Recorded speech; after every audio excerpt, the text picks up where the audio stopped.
Hi guys, and welcome back to another episode of Bejeweled Book Reviews and more. Today I'm going to be showing you guys how I created this awesome stage for my granddaughter when she was in that phase where she wanted to perform for everyone. It was a cool project to make, and it's so multifaceted. Like, you can use it for so many different things now.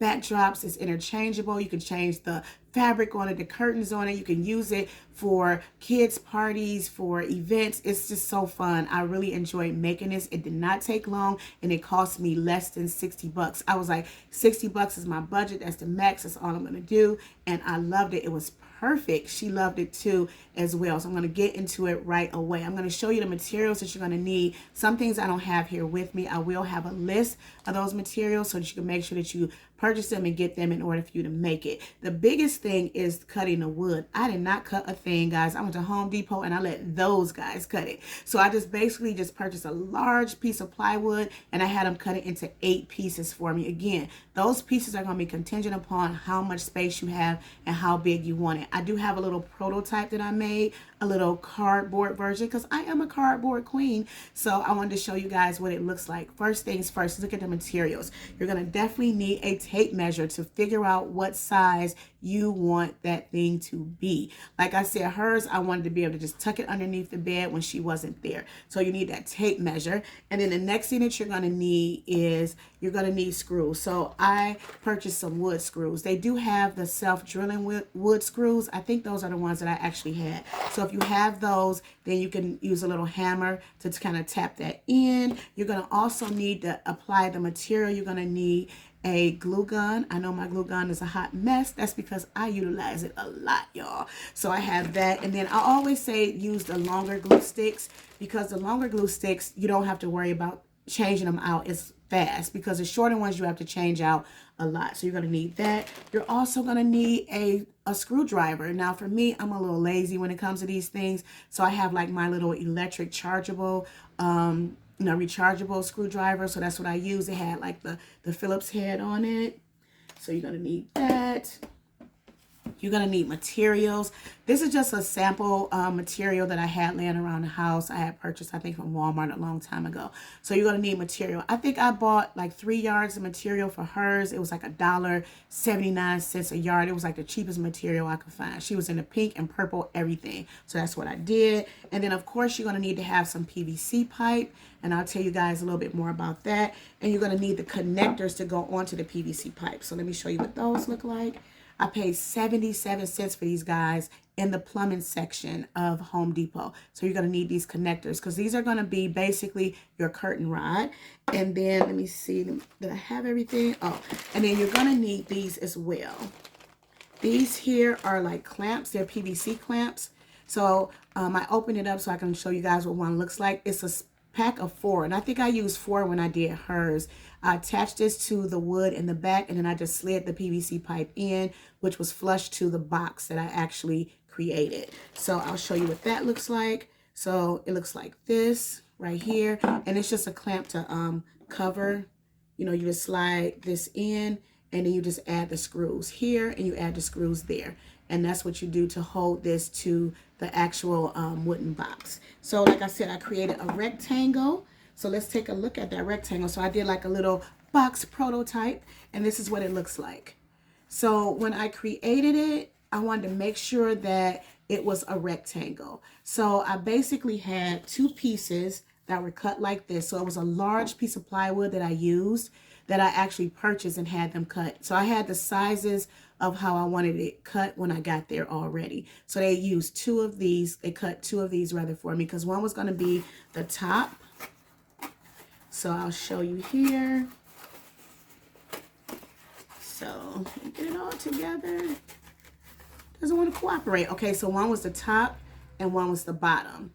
So they were cut the same size. And I also had them cut a similar piece to this one, but it had a little excess, because I didn't want it to be too tall, because remember, I wanted to slide underneath the bed. So they cut a size here and there. And then what I had them do is I also needed to, of course, close up my little rectangle. So they cut 4 pieces of this. So one for here and one for there. And I'll tell you what I use for the other 2 pieces. I'll slide those in right now and turn it around and let you guys see it. As you can see, I use that to be the inside to hold, you know, everything together to keep it a little bit more stable so that I didn't have to worry about the stage actually sinking in. So this gave it a little bit more stability. If you're planning on having more kids on there or more weight on there, things like that, you can add more of these pieces. I just needed two because no one was getting on it but just her. So it worked out pretty much perfect. So what it ended up looking like, guys, is I took and I added all of the sides first before I did anything with the center. I added all of the sides and I added the screws to the sides. So I put the screws here and there. I added them here and there, and then it almost looked like an open rectangle, basically is what it was. It was a open rectangle, and then after I did that, I laid one of the large pieces on it, like I turned it upside down, and I laid the large piece on, and then that's when I attached the screws to the to this part, and then I flipped it over, of course, and that's when I inserted my center pieces here. Show you guys that again. I inserted these pieces, and then I put screws in here, and I put screws in here, and I repeated it on the opposite side. And then when that was all said and done, of course, I put my lid on, and I'll show you guys that once more. And when I put my lid on, it was like this. So that is the stage. That is what the stage looked like, guys. That was pretty much it.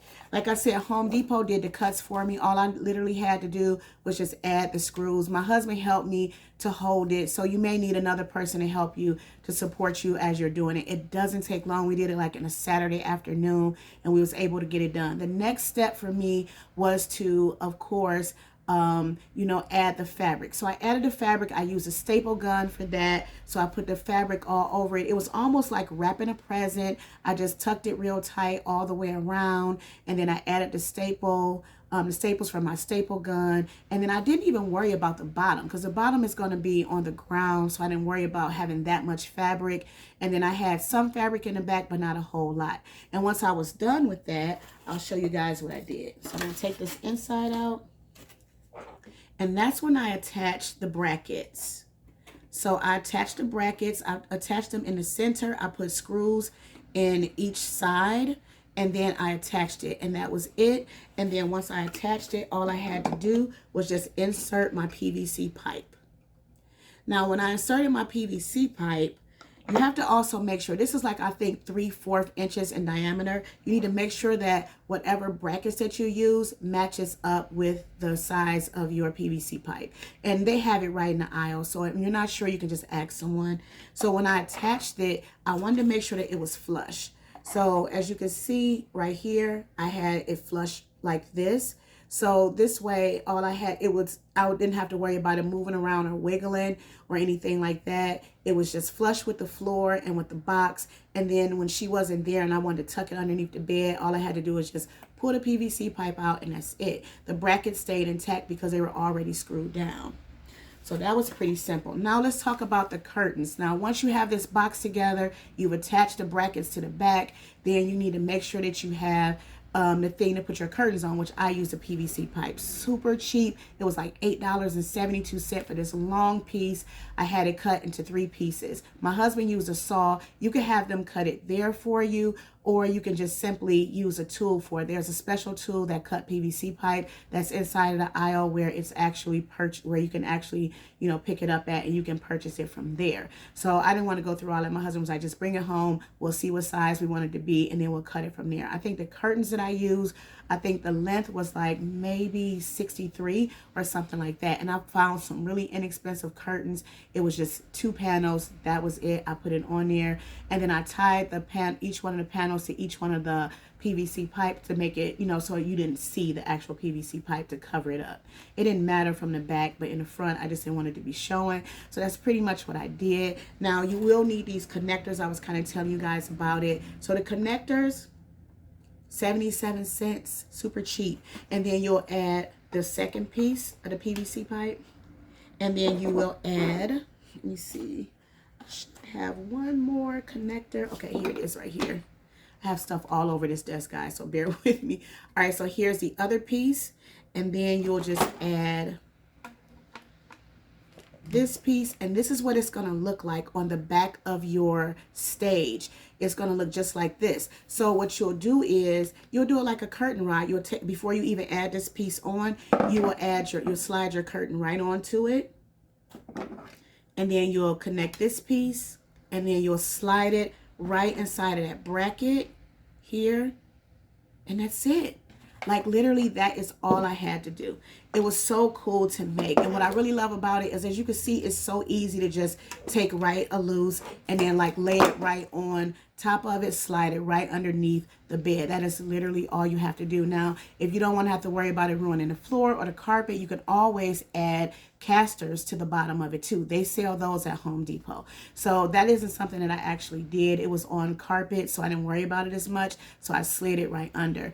The other thing that I did, of course, after I covered it with the fabric, I added like the tulle. So the tulle was really just because I don't sew. I wish I did. I have a friend, my best friend, who sews all the time. I love her for it, but I cannot do it. So I bought about 3 or 4 of these little tutu things here, and then I cut them right down the middle, and I stretched them out, and that's where the hot glue comes in at, guys. I used the hot glue on the back of the band, and I just attached it all the way around the actual stage, any place where I knew I had like that little line of, you know, the staples from the staple gun, because I didn't want that to, like, you know, pinch her finger or anything like that. So that's how I used to cover it. I added the rope lights going around it, and then I think I purchased one of these little things for about $6 that, you know, run off batteries that kind of give you the disco kind of lights. So when we turned down the lights and she was up there performing or whatever, you know, she had her little karaoke machine, she had her microphone, she had her chair, she had everything she needed, her